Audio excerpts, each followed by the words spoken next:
Assalamualaikum warahmatullahi wabarakatuh. Gimana kabar kalian semua hari ini? Sehat? Alhamdulillahirrahmanirrahim. Oke, sebelum kita masuk ke pembelajaran hari ini tentang spesifikasi dan karakteristik kayu yang akan diaplikasikan pada konstruksi bangunan, saya absen dulu ya, terlebih dahulu. Baik, yang pertama ada Ica. Ica hadir. Oke, kedua Ahmad hadir, terus Bestari hadir, lalu Viola, Arifah, oke, Syifa, Anjani, Agni hadir, Vanes, oke, lalu yang terakhir ada Aiman. Oke, baik, ini hadir semua ya. Jadi untuk pembelajaran kali ini kita akan belajar tentang spesifikasi dan karakteristik kayu yang akan diaplikasikan pada konstruksi bangunan. Nah, sebelum kita masuk ke dalam materi, ada yang ingin ditanyakan? Ada yang ingin bertanya? Tidak ada pertanyaan? Oke, langsung aja saya masuk ke materinya ya. Jadi yang pertama itu kita akan belajar tentang karakteristik dan spesifikasi kayu pada konstruksi bangunan. Nah, sebelumnya saya sudah mengirimkan materinya di Google Classroom, yaitu berupa video animasi. Apakah perlu ditampilkan lagi? Saya tampilkan lagi saja ya. Baik.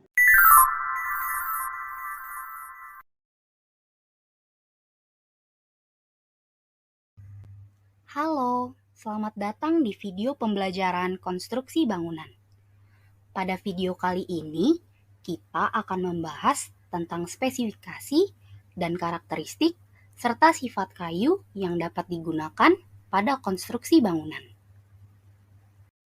Sebelumnya perkenalkan, namaku Miska, dan aku yang akan menjadi pembawa materi pada video kali ini.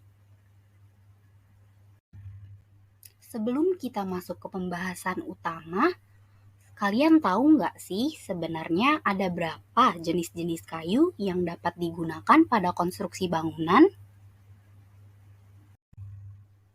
Jawabannya adalah sangat banyak. Namun pada video kali ini kita hanya akan membahas 6 jenis kayu yang biasa digunakan pada konstruksi bangunan. Jenis kayu pertama adalah kayu jati. Kayu jati sering dianggap sebagai kayu dengan serat dan tekstur paling indah.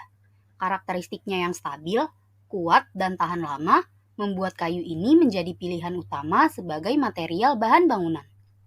Termasuk kayu dengan kelas awet 1, 2, dan kelas kuat 1, 2. Kayu jati juga terbukti tahan terhadap jamur, rayap, dan serangga lainnya karena kandungan minyak di dalam kayu itu sendiri.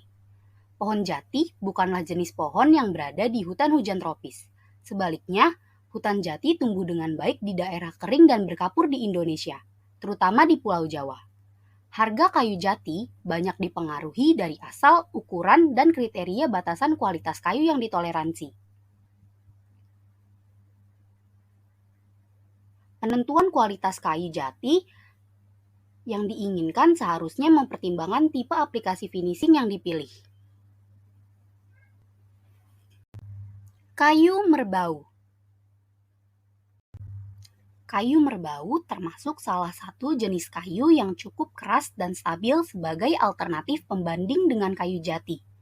Merbau juga terbukti tahan terhadap serangga. Warna kayu merbau coklat kemerahan dan kadang disertai adanya highlight warna kuning. Merbau memiliki tekstur serat garis terputus-putus. Pohon merbau termasuk pohon hutan hujan tropis, termasuk kayu dengan kelas awet 1, 2, dan kelas kuat 1 dan 2. Selanjutnya adalah kayu kamper. Kayu kamper telah lama menjadi alternatif bahan bangunan yang harganya lebih terjangkau. Kayu kamper memiliki serat kayu yang halus dan indah. Kecenderungannya yang berubah bentuk juga besar sehingga tidak disarankan untuk membuat pintu dan jendela. Kayu bangkire. Kayu bangkire atau yellow balau termasuk jenis kayu yang cukup awet dan kuat. Termasuk kayu dengan kelas awet 1, 2, 3, dan kelas kuat 1 dan 2. Sifat kerasnya juga disertai dengan tingkat kegetasan yang tinggi sehingga mudah muncul retak rambut di permukaan. Karena kuatnya, kayu ini sering digunakan untuk material konstruksi berat seperti atap kayu. Kayu bangkirai termasuk jenis kayu yang tahan terhadap cuaca. Kayu ini berwarna kuning dan kadang agak kecoklatan. Selanjutnya adalah kayu kelapa. Kayu kelapa adalah salah satu sumber kayu alternatif baru yang berasal dari perkebunan kelapa yang sudah tidak lagi menghasilkan, biasanya berumur 60 tahun ke atas, sehingga harus ditebang untuk diganti dengan bibit pohon yang baru. Semua bagian dari pohon kelapa adalah fiber atau serat. Di sini kita juga tidak ditemukan mata kayu karena pohon kelapa tidak ada ranting atau cabang. Pohon kelapa tumbuh subur di sepanjang pantai Indonesia. Jenis kayu yang terakhir adalah kayu meranti. Kayu meranti termasuk jenis kayu keras. Selain bertekstur tidak terlalu halus, kayu meranti juga tidak begitu tahan terhadap cuaca. Kayu ini termasuk kelas awet 3, 4, dan kelas kuat 3 dan 4. Nah, itu tadi merupakan pembahasan tentang jenis serta karakteristik dan spesifikasi kayu yang biasa digunakan pada konstruksi bangunan. Selanjutnya, kita akan masuk pada pembahasan sifat-sifat kayu, yaitu sifat fisik dan sifat mekanik kayu. Yang pertama adalah sifat fisik kayu. Yang pertama ada berat dan berat jenis kayu. Berat suatu kayu tergantung dari jumlah zat kayu, rongga sel, kadar air, dan zat ekstraktif di dalamnya. Kayu mempunyai berat jenis yang berbeda-beda, berkisar antara 0,2 sampai 1,28. Umumnya makin tinggi biji kayu, kayu semakin berat dan semakin kuat pula. Selanjutnya adalah keawetan kayu. Keawetan kayu atau ketahanan kayu merupakan ketahanan terhadap serangga dari unsur-unsur perusak kayu dari luar seperti jamur, rayap bubuk, dan lain-lain. Keawetan kayu tersebut disebabkan adanya zat ekstraktif dalam kayu yang merupakan unsur racun bagi perusak kayu. Zat ekstraktif tersebut terbentuk pada saat kayu gubal berubah menjadi kayu teras. Yang ketiga ada warna kayu. Kayu yang biasa kita jumpai dengan beraneka warna di macamnya itu disebabkan oleh zat pengisi yang berada di dalam kayu tersebut, sehingga kayu memiliki warna yang berbeda-beda. Yang keempat ada tekstur kayu.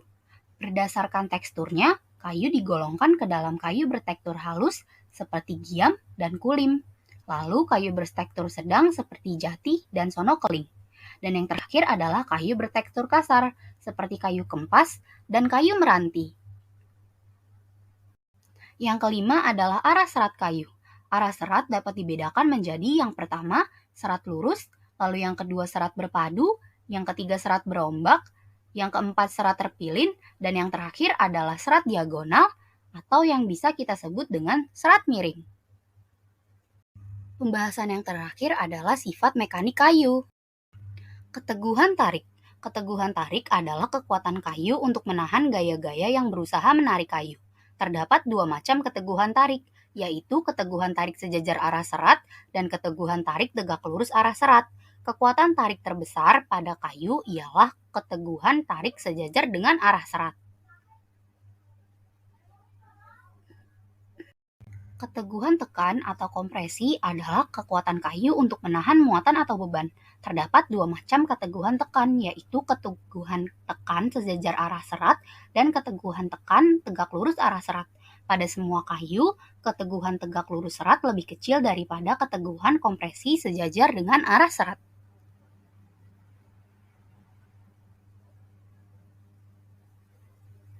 Keteguhan lengkung atau lentur adalah kekuatan untuk menahan gaya-gaya yang berusaha melengkungkan kayu atau untuk menahan beban mati maupun beban hidup Selain beban pukulan, terdapat dua macam keteguhan lengkung. Yang pertama adalah keteguhan lengkung statik dan yang kedua keteguhan lengkung pukul.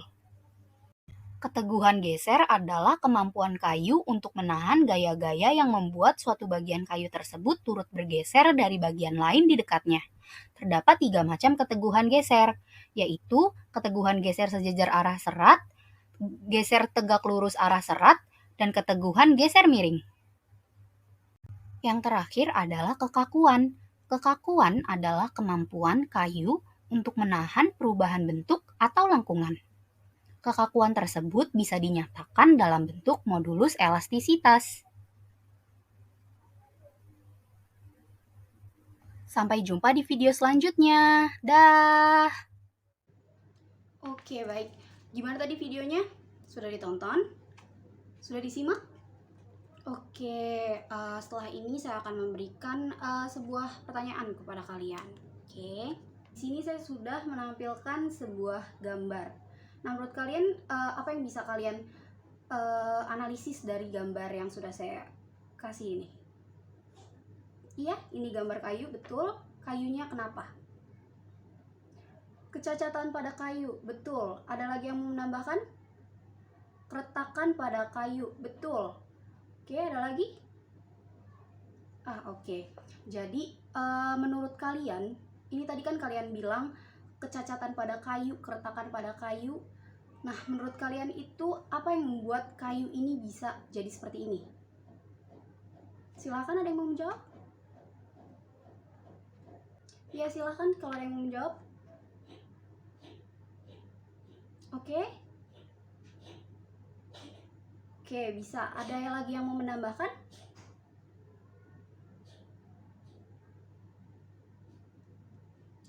Oke, silahkan. Oke, bisa. Ada lagi? Yang tadi ada beberapa teman kalian yang menjawab tentang keretakan kayu. Jadi benar tadi keretakan kayu itu bisa disebabkan karena kayunya yang memang tidak bagus, terus juga karena salah dalam pengolahan, terus juga kayunya memang lapuk dan sebagainya. Jadi seperti yang ada gambar di sini itu keretakan kayu itu biasanya terjadi akibat proses pengeringan. Nah, proses pengeringan ini merupakan salah satu proses yang penting dalam mengolah kayu sebelum dijadikan sebagai bahan bangunan. Proses atau tujuan dari proses pengeringan ini itu bertujuan agar kayunya ini nanti itu bisa lebih kuat dan lebih awet karena kayu ini kan pastinya mengandung air di dalam batangnya itu. Jadi proses pengeringan ini berfungsi untuk mengurangi kadar air tersebut. Jadi sehingga kayu itu tidak lapuk, juga bisa lebih awet dan lebih kuat. Biasanya pada tahap ini tuh kadar air yang dikurangi dalam kayu itu sekitar 12-15%. Dan untuk mengukur kadar airnya itu ada alatnya sendiri, yaitu namanya moisture meter. Jadi nanti kita nggak sembarangan untuk mengurangi kadar airnya. Penyusutan yang terlalu berlebihan juga akan membuat kayu ini retak atau bahkan pecah. Jadi kalau misalnya terlalu basah juga kayunya akan lapuk atau gampang keropos, dan kalau misalnya terlalu kering kayunya itu juga nggak boleh, atau terlalu menyusut itu kayunya juga nggak boleh karena akan membuat menjadi retak atau pecah. Oke, sekarang saya mau bertanya lagi. Jadi dari cacat kayu yang tadi sudah kita pelajari itu, menurut kalian itu bisa nggak sih dihindari cacat kayu tersebut, atau mungkin bisa diminimalisir? Kalau misalnya tidak bisa dihindari, mungkin bisa diminimalisir. Silahkan jika ada yang menjawab. Ya, silahkan.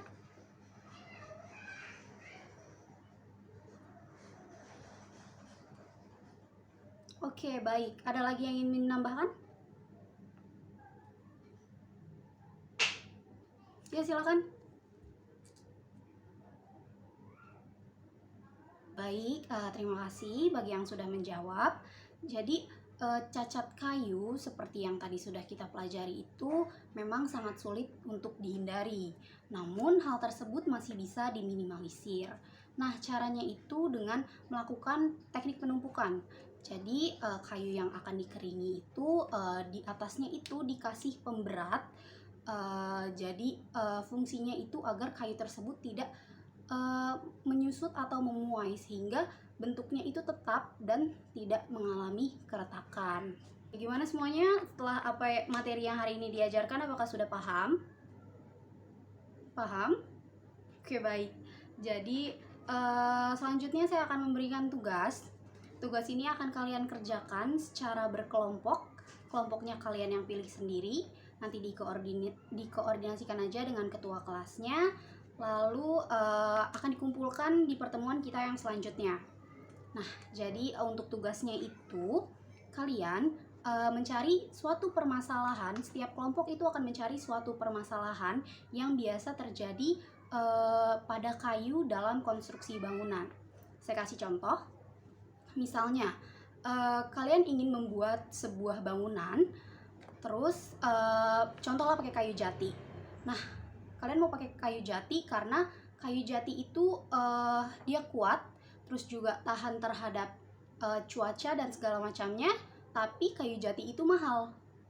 Oke, nah jadi setelah itu apa yang harus kalian lakukan supaya kalian tetap bisa pakai kayu jati, tapi harganya itu tidak terlalu mahal. Lalu atau kalian juga bisa, misalnya kalian mau membuat sebuah rumah dari kayu, tapi kayu itu kan sifatnya mudah terbakar, terus juga mudah lapuk, dimakan baik itu dimakan rayap atau dimakan usia atau segala macamnya. Nah, hal apa yang harus kalian lakukan? Jadi tugasnya itu seperti itu. Nanti kalian buat keterangannya seperti apa isinya. Lalu setelah itu setiap kelompok di minggu depan akan mempresentasikan hasil kerja kalian. Oke, paham? Baik, mungkin itu saja untuk pertemuan kita kali ini karena waktunya juga sudah habis ya. Baik, terima kasih untuk semuanya yang udah datang pada hari ini. Terima kasih. Wassalamualaikum warahmatullahi wabarakatuh. Dah.